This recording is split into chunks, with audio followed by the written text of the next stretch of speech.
thanks again for coming here. And the first person I want to introduce is Lee Crowley with the MRCA, our fire prevention specialist.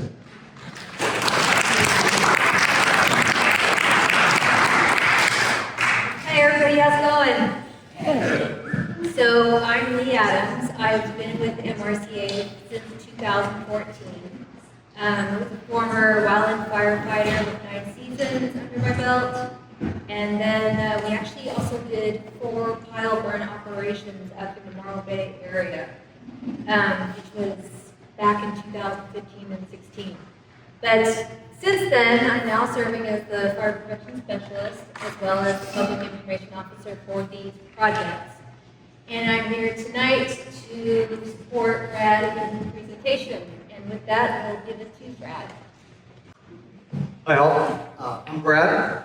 I am a forester with LA County Fire Department. So what does that mean? Forestry, we're a small division as part of the department. And we're kind of an environmental branch. You know, the department's mission is life, environment, and property. We definitely handle a lot of that environmental type of stuff on behalf of the department. And we also help set up vegetation management projects like this one. So I guess without further ado, we'll just jump right into it here. Can you guys hear me on this mic okay? Yes. All right.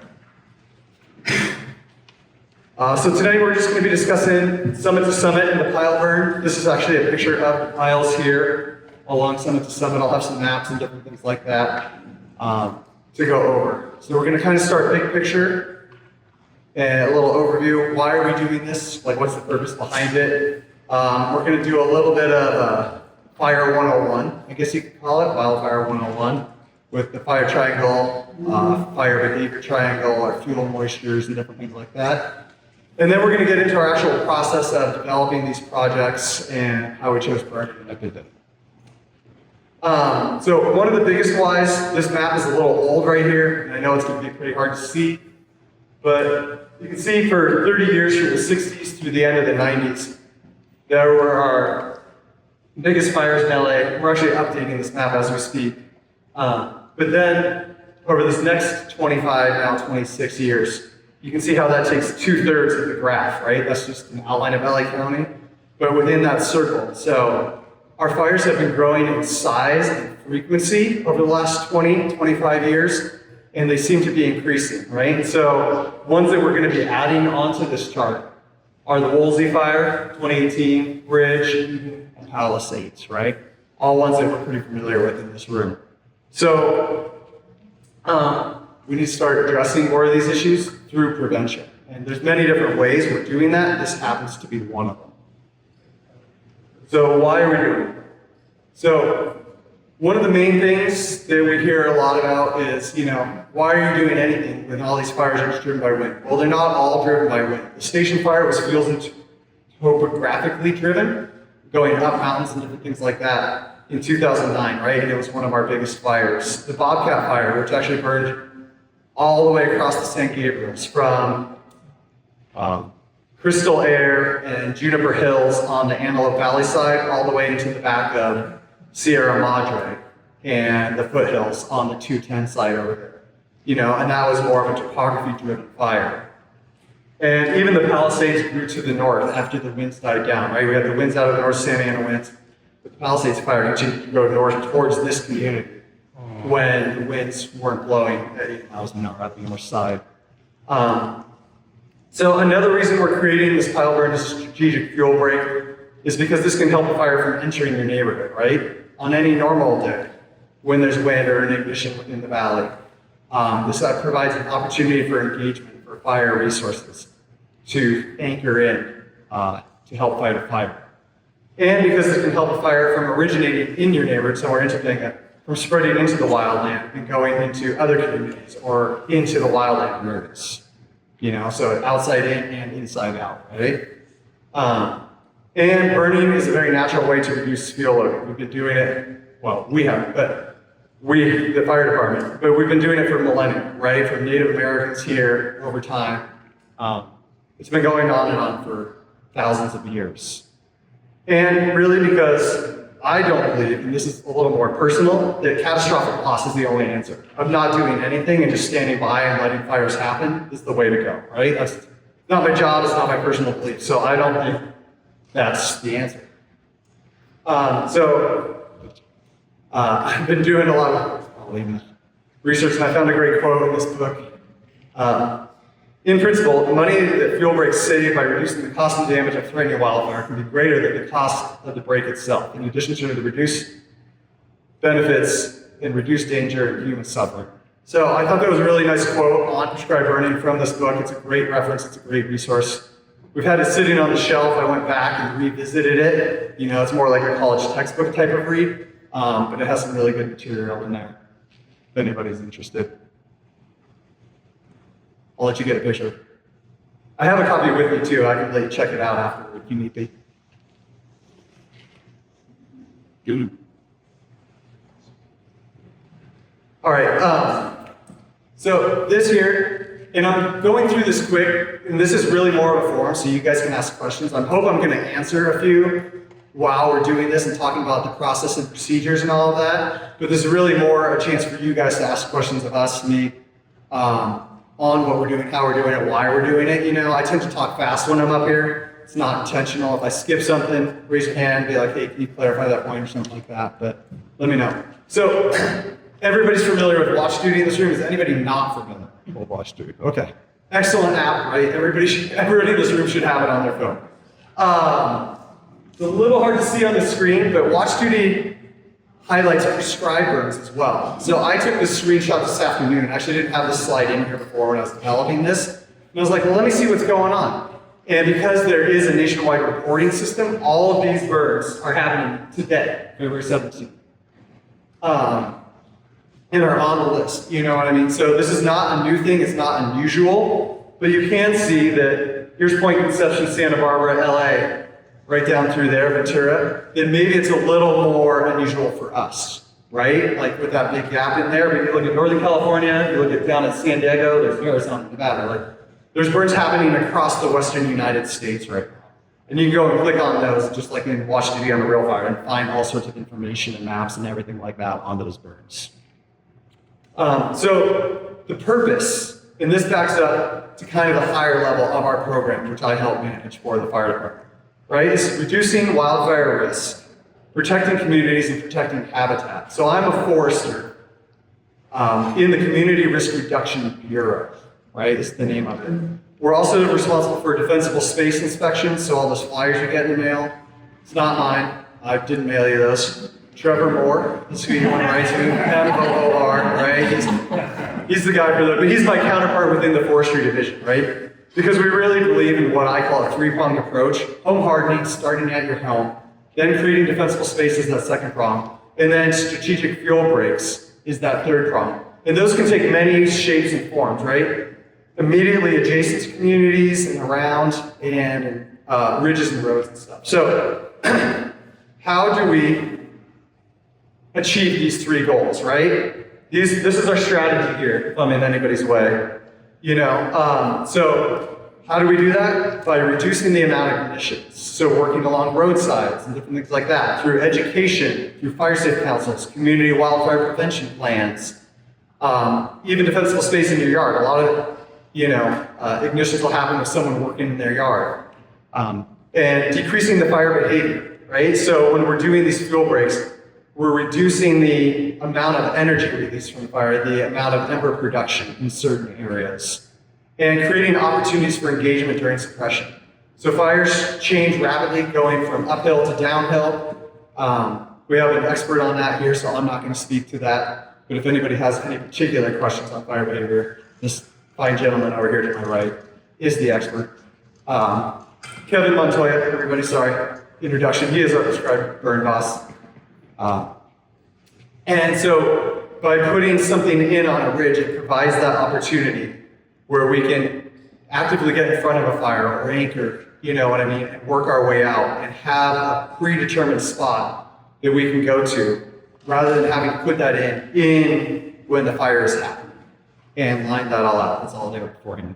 So the areas that we focus on immediately around communities in the wildland-urban interface. If you guys aren't familiar with it, I just have it as WUI here. WUI! Right? So we're all in the WUI right now. So reducing those fuel loads right next to homes, which can reduce ember production and the amount coming into those neighborhoods, and decrease that fire behavior and make those neighborhoods even more defensible. Roads, like we've talked about, reducing the amount of ignition, making roads as fire lines, taking what already exists and making it better, as well as ridges, strategic fuel works. So those are kind of the overarching goals of our project. Not just for the community to think about across LA County. We have projects from Leona Valley out to Diamond Bar, east, west, and north and south. We have projects all over the county that we work on. All right, so here's our Fire 101 part, right? Getting into the weeds. There's 3 things that you need to light a fire: heat, fuel, and oxygen. So you'll hear me use the term fuel, and it's not trying to be derogatory to the bushes. You know what I mean? I'm a forester, I have a tree on my badge. I love all the native plants. I have my own native garden and everything like that, right? But those are just the 3 things you need for a fire. So rather than saying vegetation every time, we like to shorten everything. We have a world of acronyms and everything. So heat, oxygen, and fuel. So the plants are our fuel in the case of a wildland fire, right? Not like gasoline you put in a car, which is another type of fuel. So this is your fire triangle. Those 3 things need to exist. And then you have your fire behavior triangle. So we have topography, fuel, and weather. So topography we can't really control, right? We're not creating I guess you could level a mountain or something, I can't. But, we have our mountains and valleys and ridges and all this, and that's part of the reason we live here, right? In these communities like this, in the wildland urban interface, is some of that topography, which we really like. We enjoy the outdoors and we want to be in that kind of space. So the weather we can't really control either. Right? I mean, it's pouring rain if we are talking about wildfires, So we're kind of at the mercy of the weather. So the one thing we can control is the fuel and the fuel loads, right? So this is the area that we focus on. Sorry, I'm pointing at that screen. So this is the area that we focus on, right? For when we're doing these projects, because it's the one thing that we can do to help limit fire behavior, or fire energy and release and everything like that. Because the other 2 things we can't really control. So that's our focus on here. So one of our main focuses with the fuel, and this gets more into the weeds with prescribed burning, pun intended, is, oh man, that's really hard to see. I wonder if I can focus this a little bit. Hey, why didn't anybody tell me that like 4 slides ago? All right, cool. So this is our fuel moisture. So we have a person that physically goes out every other week, mostly during fire season. Well, always during fire season. And once it's raining like this, we don't do it. And we actually sample. We'll go out to different sites all across the county. And you can see these are based on fire weather forecast zones, and there's 5 fire weather forecast zones. There's similar topography and vegetation across the county. Antelope Valley. Catalina is also one that's not on here, so it's not relevant to our discussion. But so within each of these zones, we have different sampling sites of the vegetation. We'll go out and we cut the vegetation and we weigh it when it's quote unquote wet. Not wet from like rainfall, but what the roots have absorbed through the ground and are holding in those stems and leaves and everything like that. So that's its wet weight, and then we dry it out 24 hours in an oven, and then we take its dry weight and we find the percentage of fuel moisture within that vegetation. And these are all our different sample sites, and we did do a fuel moisture in January after the last big rain. We haven't done one since because the fuel moistures are so high. And what does that mean that they're so high? So because a plant can weigh twice as much when it's wet as opposed to when it's dry, our fuel moistures can go to 200%. And then we graph that annually. So a little background on this is something my division does also as part of our prevention and kind of keeping tabs with weather and fuel. This is a line for information from 1981 is when the fire department started doing this. A little before my time with the department. And you can see how it goes monthly across the bottom. So you can see the months there every couple of weeks, and then you can see our fuel moisture percentages on the y-axis up here. So here's 2025 when we started sampling at the end of April, beginning of May, because we had some late rain in end of March, beginning of April and stuff that year. And it takes a few weeks for the plants to absorb this kind of stuff.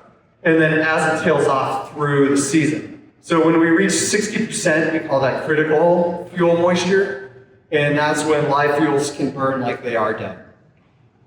So right now, or as of January 9th, before this most recent storm, you can see this little triangle here is our 2026, and we're at about 165, 170% there. So now our fuel moistures are going to be through the roof. I mean, they already are through the roof, right? So everything out there is soaking wet. Like you can't get it to light if you try. So why am I telling you all this? When we do pile burns, we cut the bushes, as you can see in that initial picture, right? And we let them cure out and dry out. So yes, they are wet from the rainfall right now, so it's going to take them a week or two to kind of dry those sticks out from that wet rain. But it's not the moisture that's within that wood from that cambium layer or anything like that, right? It's all that is gone. So those are technically dry fuels already, right? So we have ideal conditions coming up here soon because everything that's living is really, really wet and way up here on the chart. And then our piles are down here on the chart because they've cured out. And we have small, very manageable piles that are going to have to be burning. So a little about our process in developing that kind of stuff is we have a major planning process, right? And this is really what I'm going to focus on. And I don't like to talk too much. I want to give you guys a chance to answer your questions. So it really starts with the mapping, but I'm going to finish with the map to show you guys exactly where this is happening. And there's an old yellow pages app, like your fingers do the walking, so we have planning maps that we put together, and we use all sorts of different let me just jump into it. So we have a standard report form, and we follow the CEQA process, California Environmental Quality Act. And so with CAL FIRE, they have an environmental review report form right here. And this is our baseline minimum of every single thing we need to look at for a project. And this baseline minimum, if anybody's familiar with the CEQA process, the highest, easiest level to get something done is called an NOE, a Notice of Exemption. And that's like, hey, if you're out weed whipping or something, you're not doing soil, ground disturbing activities or anything like that. But if I go out and weed whip on behalf of LA County Fire Department, this is everything I need to check off, right? So a lot of this can be done in the office. So we use something called the California Rare Find Database.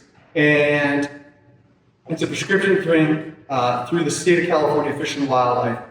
And we will do a 9-quad search. We call those their USGS topographic quadrangles, topoquads. It's like a map you would see when hiking, right? And so even if our project falls right in the middle of this single map, we have to do a 9-quad search for any threatened and endangered species, whether it's federally, state, or locally listed within that project area. And a lot of the times it could just be a large circle, like, hey, there's habitat for this in that area. So we need to go check it out on the ground, right?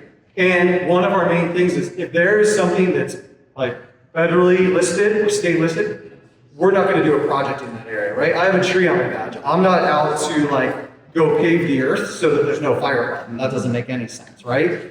It's about trying to find that balance between safety of residents and, keeping our ecosystem as intact as possible, right? So going down, air quality, biological resources, cultural resources. So again, biological resources will look at any sort of plants and animals that might be listed species or anything like that. Cultural resources. On this project, we have a cultural advisor. When we do any sort of project, we have a list of upwards of 60 tribes now that are in LA County that we send letters to that, hey, we are going to do a project in this area. If you guys are interested, if you want to come out, if you want to monitor, anything like that. And we'll put that out there. So on this one we have the San Fernando Band of Tatavian Indians who are our cultural monitor. And they come out for the first 3, or is it 5 days? First 5? First 5 days of any project. So we have all our different project areas.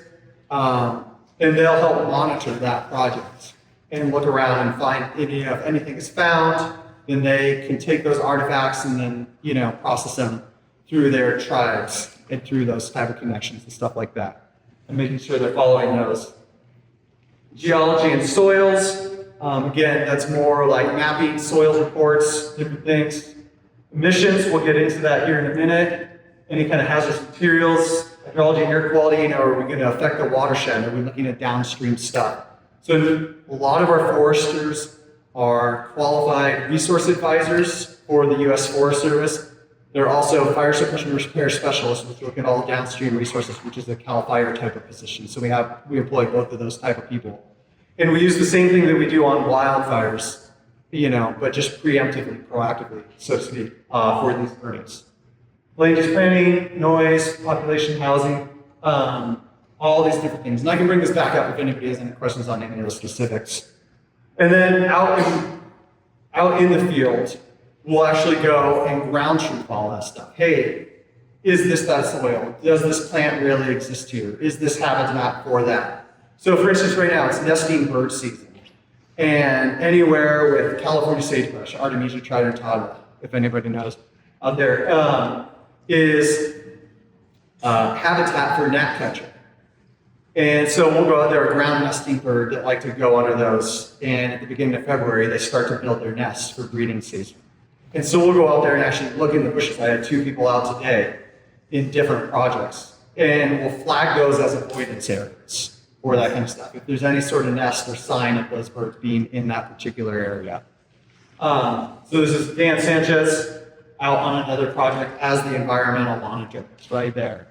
So we're out doing nesting bird surveys on another project right now as we speak, because we're working on that one, And so then we have a forester on site every day for every project as that advisor, saying because we're working with crews and heavy equipment and different things like that, there's a plan for the day, but then they can act as that liaison and they're like, oh, this flagging means this, or this flagging means that on this project, or if anybody from the pulp comes up and has questions, they'll help them. So we always have a mob to on them.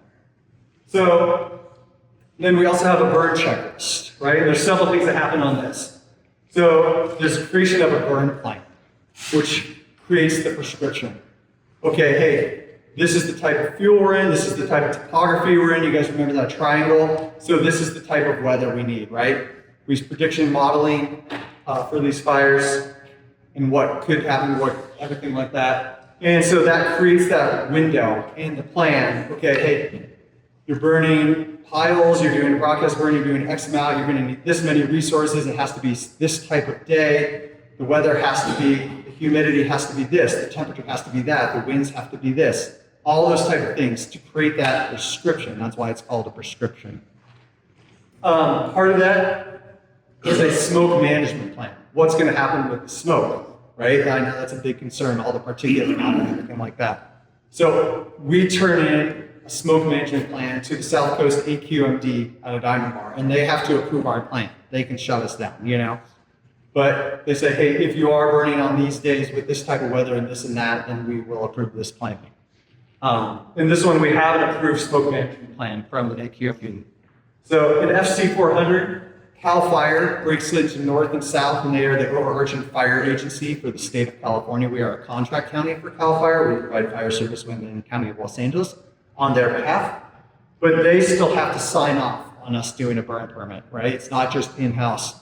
We say, hey, CAL FIRE, here's what we're going to do. Here's how we're going to do it. Here's our burn plan. Here's our smoke management plan. Here's everything. The form happens to be called FC 400.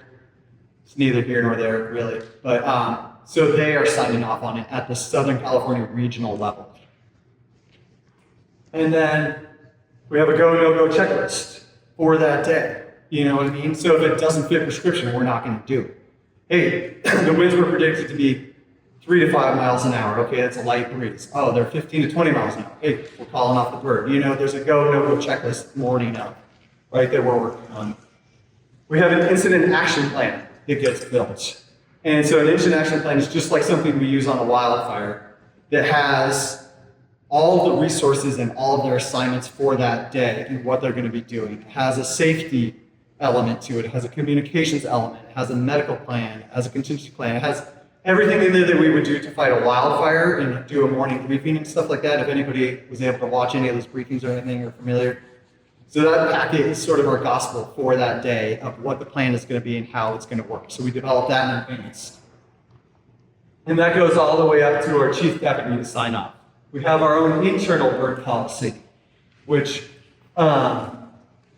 mirrors the CAL FIRE one right here, which I printed out, and you can easily find this online if you were looking for that. It's a really informative, interesting document. Maybe for a guy like me, it doesn't even not for you. I don't know. But it might just put you to sleep. And we also are using our drones to be monitoring them for mop-up and hotspots and everything like that with infrared on these projects. So we have an entire checklist, right? So we have the environmental checklist for every project, whether we're using goats or weed whips or crews and chainsaws, because prescribed burning is just a type of vegetation treatment, right? So it has even more checklists.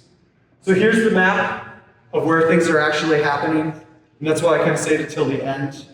I'll jump up here real quick on the map code. So this over here is Adamsville and Henry Ridge. You can't quite see it. This is where that kind of big turnout is. There's a gate right there. Swinging.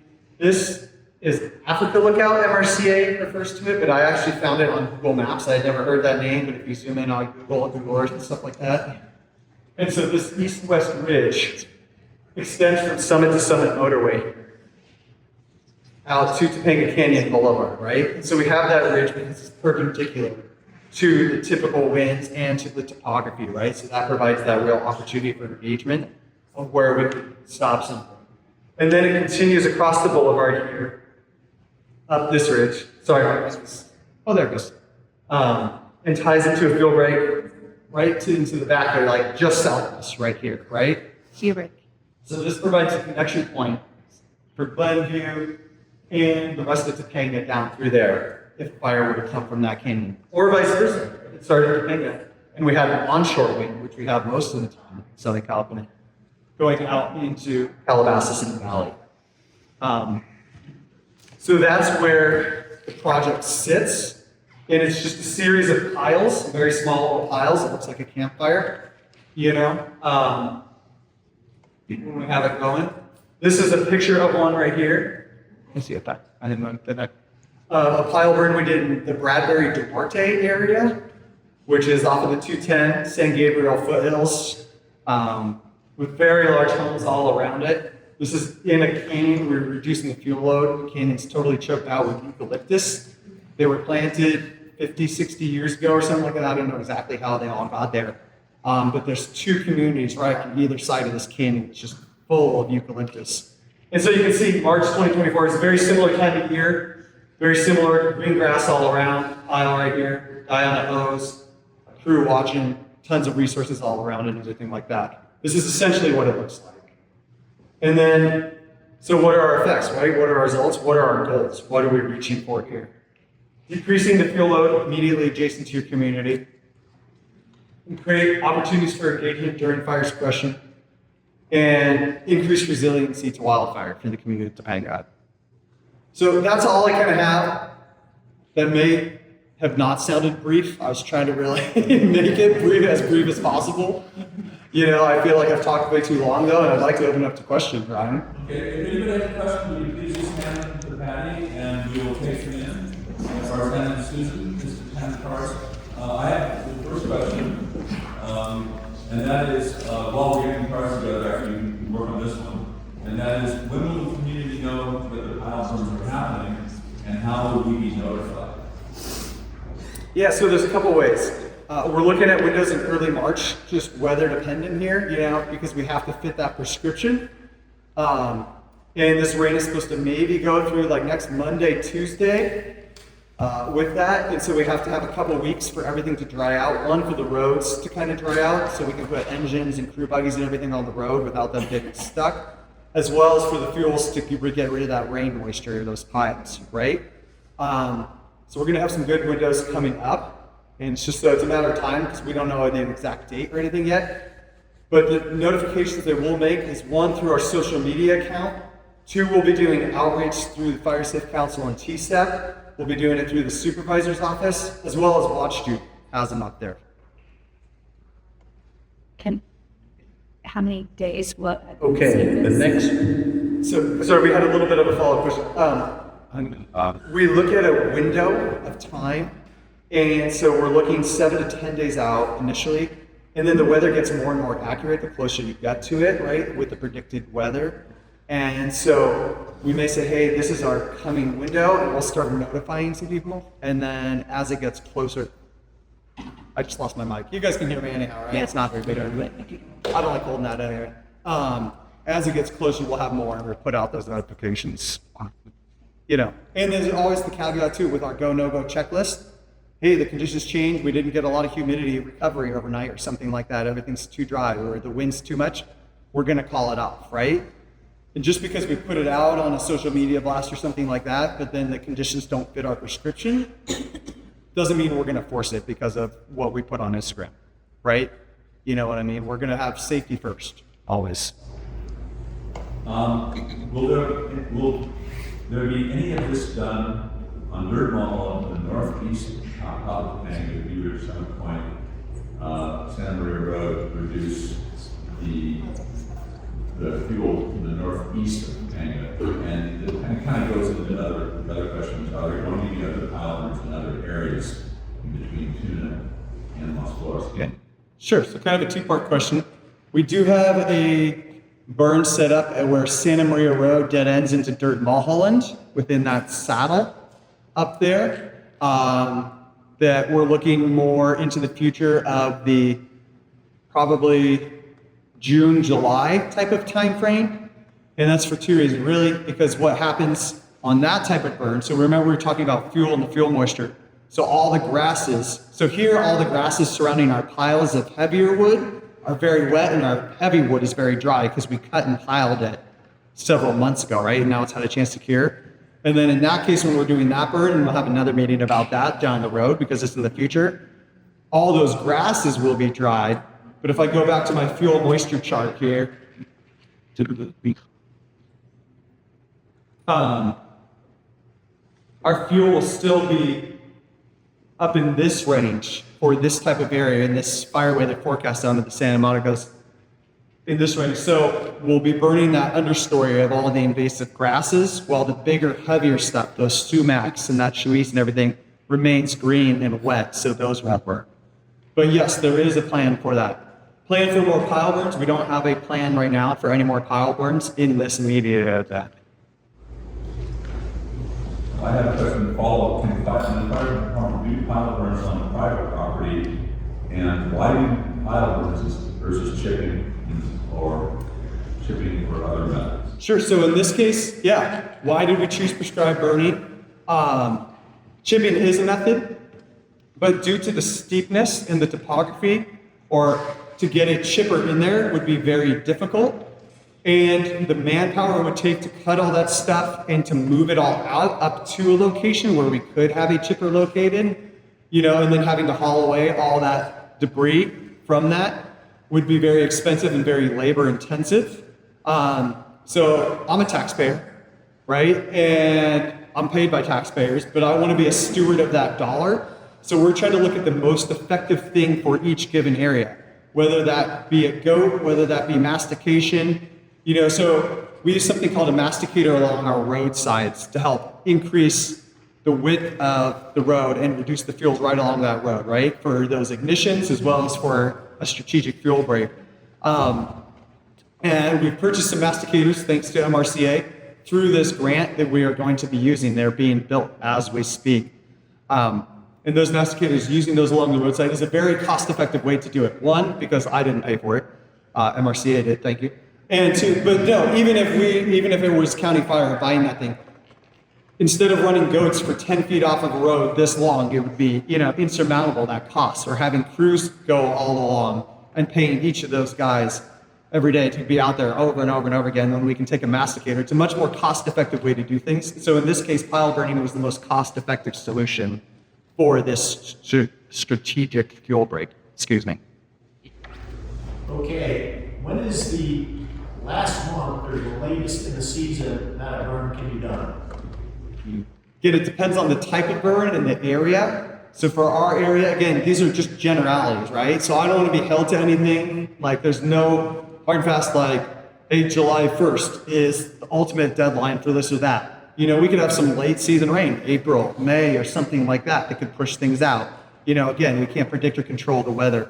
So there's no real hard and fast. There's a seasonality to things though. So spring, we tend to do a lot of our burning in spring here because of the fuel moistures and that fluctuation of going from very wet down in towards they get dry. So I can't give it exact dates or anything like that, right? It's not necessarily set by the calendar. Side of things is a little bit different than the private. Sure. I can do date, July. It really is. It's really got. This is the guy that writes the burn plan, so. I'm Kevin, I'm one of our fire crew superintendents. I'm a fire behavior analyst for travel around the nation with incident management daily. Just go to wildfires here, and then I get to burn plants during the winter months and do all these things. Okay, so pile burns, we cut bushes from on the ground that they dry out. Right now it looks like Ireland outside. So that bush, like me and like anybody in this room could just go out there with a lighter once the piles dry out after the rain and just do it. It'll be fine. It's not going to go anywhere. We're going to do it. So ideally what we would like to do is get those done while it still looks like Ireland. So right now our clock's ticking. We were hoping to do it sometime in these winter months. Now it's getting into spring, but we live so close to the ocean here, and it rains so much that grass is still green. As long as the grass is green, those fires will spring. We can go line them, like leave them there. There's tons of folks living around. These creeks are cooking stuff, and those fires don't go over this time of year, you know. So that's the deal with those pile burns. So they're super labor intensive. So it's really hard for us to treat a large area by cutting everything, putting it on the ground, making it in piles. But so that's why there's not a lot of those. And then this area that needs this kind of treatment the most, like it has the most really huge vegetation around homes that are right next to homes, has been the hardest historically for us to get into and kind of get these projects engaged. We've been close lots of times, but I think we haven't done much of the actual burning in and around this community since maybe 2001, maybe late 90s.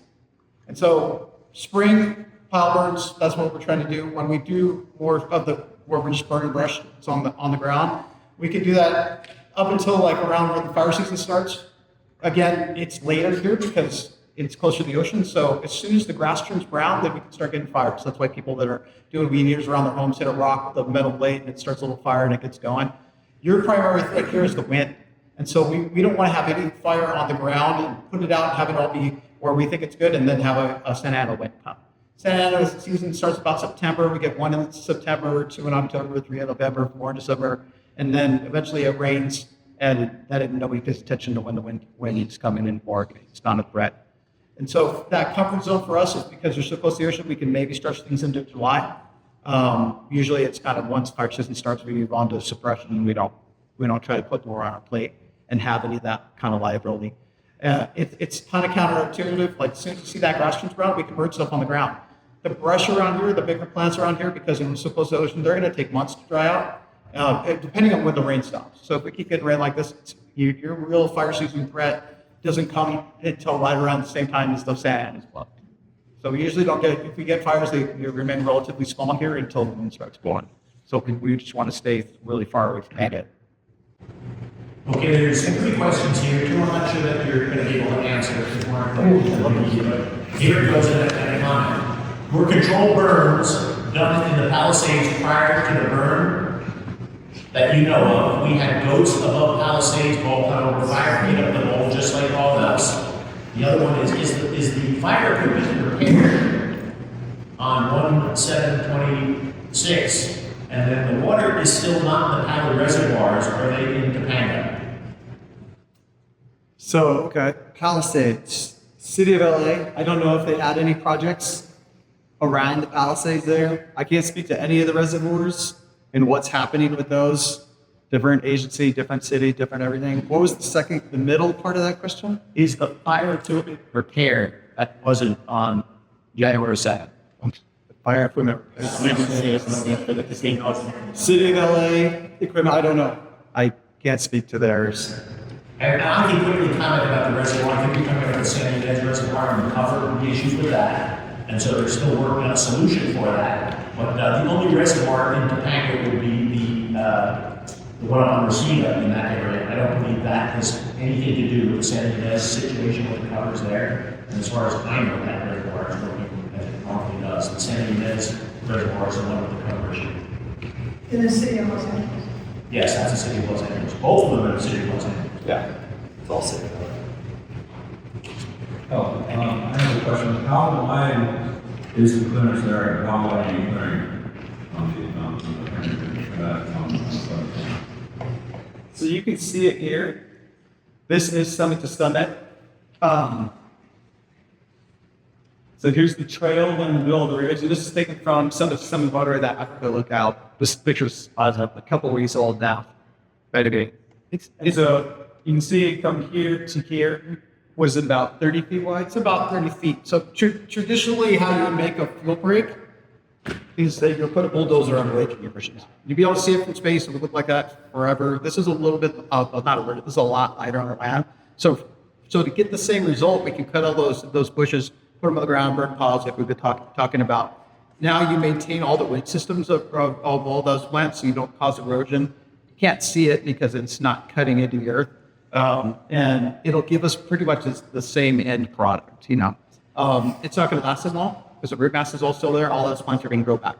You know, it's going to need some maintenance. As it grows back, it's like the plants that you see here on the hillside, after we're dead. Inside, it's going to look like it's green on the outside, but over the years, drought, what have you, they dry out, or most of them die. When the new brush regrows, it'll all be live until it lives through tons of years of drought, like we'll probably have again. And then it'll be an issue again. So something's going to need maintenance, but it won't be at this level probably for a long time. But you will see all this grow back. The stuff you're seeing, it's already got grass on it, but all the stuff's going to sprout, especially the sumac, the type of seaweed. It just goes, it's just everywhere. So it'll come back. There was a question about maintenance and what the plan is about what's the sound maintenance. Yeah, I think you're going to be ordered. You know, you already got the website. Sure. Yeah. So we're working with MRCA right now, and so our maintenance plan is to do annual maintenance on all these different projects where we're going to be creating it. And much like Kevin said here, you know, the heavier stuff's going to come back. And in the meantime, we're going to cut all the grasses that come out of this, right? That may grow in between there. And just like we did, or MRCA did right out here, you know, there's heavier fuels. And so we can take it one of two ways, and they are the land management agency, it's their land. And so we can keep it in this state of total clearance or create what's called a shaded fuel break. And I had a picture here earlier of one over in Whittier. And that's where, or 69 Bravo is a kind of shaded fuel break as well, the Hella spot up there. The larger stuff comes back and we keep that understory down. So there's one of two ways we're taking that with this, but it will be maintained annually into the future. And so we're developing that land and proceed as we speak. So I just want to remind everybody, if you have questions, raise your hand and we'll pick your questions up. Next question is there any nutrient value in the ash that is left? Yeah, that is a good question. And I don't know. Honestly, I'm not sure. There's another question here that's asking, what happens next year and the year after and beyond?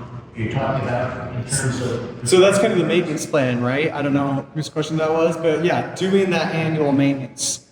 And if we keep it completely free, where we do annual maintenance in springtime after everything has regrown, or if we make it a shaded fuel break and allow those heavier plants to come back, but still maintain that as a fuel break, removing all the smaller stuff where it reduces fire behavior and have a few plants to cut. We were engaging for suppression of time. We're at testing. Oh, that was easy. Can I ask a follow-up? Sure. I've heard of like herbaceous fuel breaks so that they're easier to mow. Is that something that's on the table? Like planting native plants that aren't shrubs, I guess? Could you repeat the You know question? what, the one we wanted to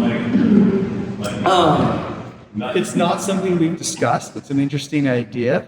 Yeah. You know, planting back. So you're saying like a Santa Monica Mountain seed mix or something like that, a native thing out of Theodore Cane or something. Of like putting that up. It's not an idea we've discussed, but we can. We would. And Again, is that cost effective? Yeah, is it cost effective to add more stuff to grow there, to clear more stuff? We had a grant to support that, maybe that might come to fruition, but other than that, hydroseeding is extremely expensive. We tried to do that with the Franklin Canyon burn spot, and we never were able to do it because of that. I would say if anybody has a verbal question or a comment at this point, they can just use the mic. Do that because it help everyone hear. So. I just wanted to make like, you started with just out. Keep up, yes, use the mic. It's like the different. Where's the? It's right there. It's right there. I can talk loud enough. Let's do it like that. Okay, I'll do what you asked you. Am I doing what you asked? Okay. I was wondering, and it kind of ties in with, you're not taking out all, you're doing a pile burn, and then there's space, and then there's another pile burn, right? Uh-huh. Okay, so in between, you have the native vegetation that seeds and continues to grow, right? Yeah, so you can see here, some of it's grass, some of it's native vegetation, but like to Kevin's point, they're cut off above the root, and most native chaparral species will resprout from the root, so they still have all that root mass in there and all that energy. So, in terms of replanting or restoration, like we see in the major burns, like we have in the state park and the polyfire, where you actually need to get out there and replant and do restoration. This sounds like you're still going to have native plants that are going to be seeding and blowing seeds around in the wind and continue their seeding process, that it doesn't suddenly become it doesn't become a big restoration project like you see in major burn areas. Is that correct? Right. So there's a couple things there. It's more management. Sure. No. So we as the fire department were given a grant by MRCA, essentially hired as contractors, right, to advise and help implement a lot of the strategic fuel breaks. They are the land management agency. So ultimately, it's kind of their decision. And obviously, we're talking to myself as a forester. I talk to Lee at least weekly. You know what I mean? With the direction these things will take. And so, yeah. So we're trying to be very surgical with what we do, right? Like, we're not trying to put huge fuel breaks out into the middle of nowhere and just totally denude it, right? Like, again, we could pave the whole world and then we wouldn't have a fire problem. But what good would that do us? You know, we wouldn't want to live here anyhow. So creating these small little fuel breaks right there. Yeah, so there won't be like a major rehabilitation like after a wildfire or anything like that. Since it's a root mass so there, it's going to go back and then require replanting because it's going to regrow and Right. be growing next year, 2 years, depending on how the seasons are. Right. And we've done a bunch of these out in the northern part of the county, and we would have thought, like, I guess in the weeds is your fun is. We would have thought, why does this stuff regrow? It's because, Like that bush has been there for 20 years, 30 years, whatever, and every year it drops seeds in the ground. And so even when if you have a fire, ideally depending on how hot it is, it doesn't destroy the seeds and the brush will eventually come back. What's nice about this is that you have that still there, and then all that root mass is still there. Well, we did a ton of these. We built these fuel breaks. This place never had fire. There's no reported fire history in it. We built these piles and burned off the ridge. And within like the next year, it's all growing back. And even in the area where the fire, where the actual pile was, we would have thought the ground would have got so hot that there wouldn't have been all the, might even sterilize. We're still seeing so it's all grown back there. Farmers have llamas that are eating it. Yeah, thank you. I think that, there's some confusion, and I'm one of those that sometimes gets confused. If any of you were here in the 93 fires, there was a big meeting afterwards with all the conservation people and the biologists and everything at the Topanga Elementary School. And they were telling us, do not, if it looks burned like a toy on or something like that that's native, do not destroy it, don't take it out, because those root systems are 2,000 years old, and that's what's holding up the mountains, something like that. So what I'm hearing from you is that there's not going to be taking anything out.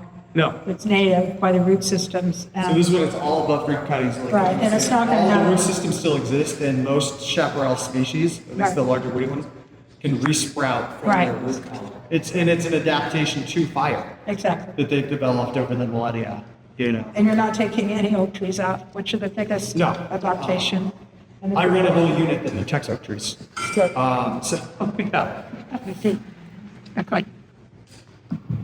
Thanks for this. What prevention systems will you have in case the fire gets out of hand? Please review. Yeah, happy to. What systems will you have in place in case the fire gets out of hand? Do you want to talk about number of resources? Yeah, so, Right. So I'll give you the longer answer than what you wanted. We'll have a lot there, way more overkill than what's necessary. It's also opportunity to provide training, and some of the goal of this is to give MRCA the ability to like learn the tools so they can do this, without us. That day we're going to have 5 fire engines, 4 fire crews, and a couple of water tenders. How that is determined, like what we would have there is in fire season, not now because I couldn't get a fire store out there if I wanted to. We have an algorithm where we have a fire behavior program that determines like if we had a spot fire, how big that would get in 30 minutes, and then how big it was we would get in the hour. And so we have to have enough resources here to contain that size fire on hand. So the 30-minute growth would be able to spot fire that lands way outside. And so right now that would just be probably you and me, because it's not full, we just couldn't get it to carry, but we still plan for, because of how close the community is, and the training opportunity to have it staffed just like we would if it was the middle of summer. Okay. And then second piece, how long will you monitor it to make sure the fire is properly out? So we have a couple of new tools, and then so it's probably going to be in that 3-day range, but it's not in a set time period. Right now we have a couple of devices we use. So we have hand monitors that are like the fire sensors. It's a heat sensor. You stick it in the pile. They're going to put water on. They're going to get hand checked. Then we'll get checked with the sensor. Then we'll fly it with it was all overkill. They'll get flown with an IR drone. Make sure that like not the area that's checked good, but also nothing has landed outside of it. So we'll fly the whole area that it has a series of patterns that will run. And so once that is determined that all the boxes are checked and there's no longer any heat signatures beyond what the human eye can see and find, then it will be staffed in. So usually about 3 days, but the whole pile burning process could take as little as 4 hours to do all of that, depending on how many folks are out there. So, thanks. And President, how do you deal with the invasive species growing back? You can cover that. Yeah, it's kind of our annual maintenance of those invasive. Like, we're going to get mustard. We know that. It's out here. There's cheatgrasses. There's Russian thistle and different things like that. So when you create one of these that obviously disturbs the native vegetation, which has the coverage or is dominant in that area, and so that goes into our annual maintenance and continuing to go down. So once all the heavy lifting, so to speak, is done, now we can send crews with weed whips, or we can send, the green climber or something like that down through these areas and just continually maintain that to get rid of those invasive species. I have a question. So there were some historic fire breaks cut where the Palisade cut. Were some that here on the northern part of Legacy Park, and I think there was one back from Stun falling down to the center. Were there any plans or findings for maintaining those moving forward? Would that look already not? Potentially, we will look into it. It depends on the land ownership. So, what's that? Let's see. Yeah, a lot of it's on state parks, and some of it can be private. So what happened during a wildfire, they're putting in these lines to actively stop that fire from growing in any given direction, wherever it may be, or as a contingency, We had a series of 2 different red flags on the Palisades fire. There was the initial one, and the winds died down for a day or 2, and there was another red flag with more winds.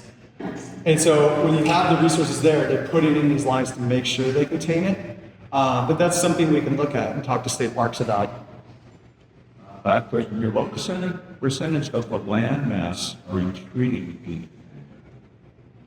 Ooh, that's an interesting question. I have not calculated that. Again, I'd say we try and be surgical.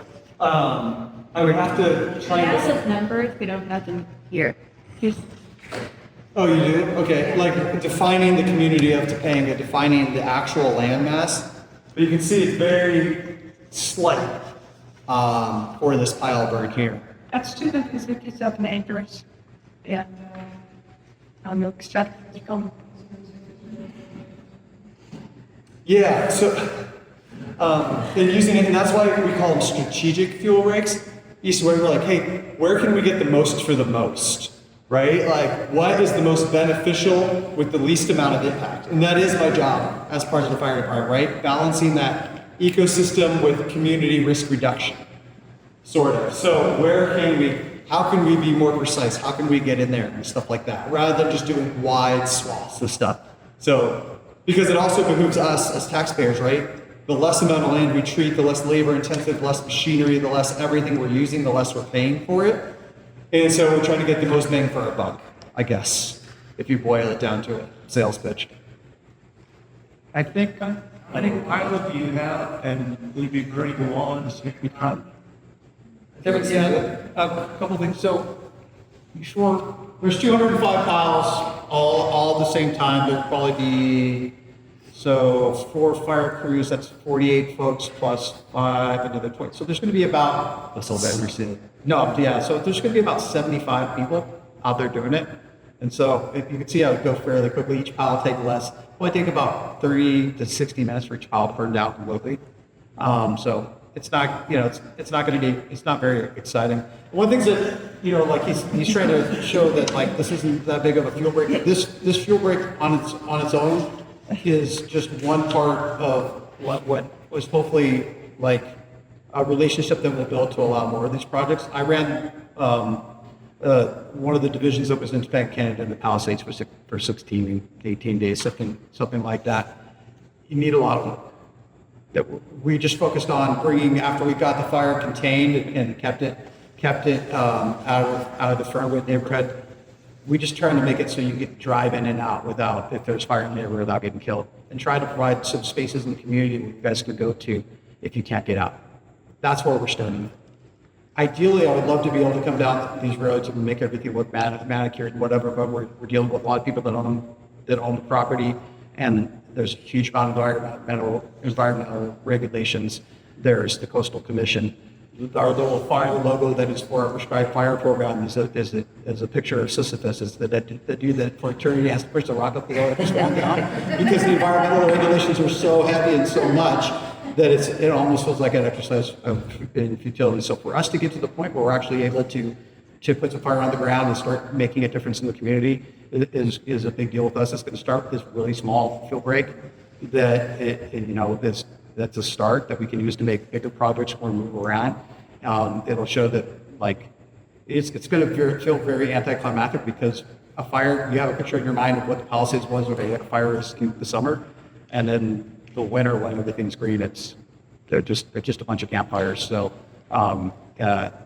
that's that kind of overarching goal. It's not a huge percentage of your community. It needs to be. It doesn't need to be fire. It needs to be if it's goats, if it's wood chippers, if it's whatever. We just have a lot of brush that's really big that hasn't had fire in it in a long time, and it's right up into homes that have lots of little openings where those never need to get in. It's not just that direct fire impact that's the problem, where that you see like these huge flame like since could burn down your house. It's the wind that comes after and the billions of embers that get blown up and they land in the little cracks in between your siding where they get in your attic vents. So that's the deal. So we're trying to do things where we can. And as that program expands, we can get more of a cushion between where the homes are and where the fire is going to come from. And then hopefully eventually we'll be able to make a lot of these roads a lot more open so you can get in and get out. And so people will feel comfortable getting in and trying to save your homes too, because some of these roads we can't get fire and stuff. So that's the goal. That's where we're coming from.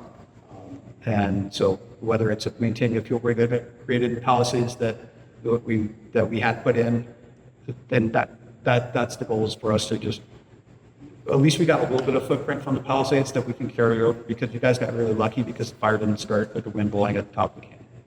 And so eventually, maybe not in our lifetime that's going to happen, but when it does happen, we'd like to have it so the folks in the Canyon area said that This property became thought then on the 1994 and MRCA could have been involved with that. And I'm just wondering what kind of maintenance in terms of vegetation management relates to fire or dealing with invasives has been done in a period of time, or is this the first time that you've been linked out to? Yeah, unfortunately, Topanga is not within a community facilities district. What? A community facilities district. So what that means is we have a community facilities district on the east side of 405 and then also on the west 405. And the map will go, actually, Santa Maria Road is a little bit part of that community facilities district, but what it is it's a tax that the community will have to pay into. And so then it supports ranger patrols, brush clearance, the ins and outs of what you need in the community. Unfortunately, I've got grants that don't always support annual brush clearance, which is why we do the right of entry permits for our boarders to do the things themselves. But because of the emergency proclamation last year from March, Houston gave us a plethora of funding that we divvied up between up and down state to various conservancies and various cities, City of Agoura, and then we partnered with LA County Fire and Ventura County Fire to, have their intelligence on the prescribers, on the strategic field breaks and so forth. So the maintenance that you're talking about can fall on the factories. The maintenance is strictly for the strategic fuel breaks that we have put on. Yeah. Nina, the last question. How can the community support work and digital shit? How can the community support it? Things like this, TCEP has been huge. Topanga Fire Safe Council, Ryan, James, Seychelles, people have been very supportive. Letting the agencies know that you are supportive of it, letting your electeds know that you're in support of it, whoever that may be in your area and stuff like that is one of the best ways. Yeah. Experience with pilot burns, there's a thing we did in a time, like in snakes and the frets. Serve that to me.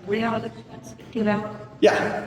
Honestly, we'll go up and we'll kick them, we'll stick tools in them and stuff like that to make sure. Because I was concerned on this one here that there were any potential things, with the piles in that interim window when they're cut and stacked and stuff like that. Well, the cheap pipe, there was a copper, but we're not talking about fence to mine.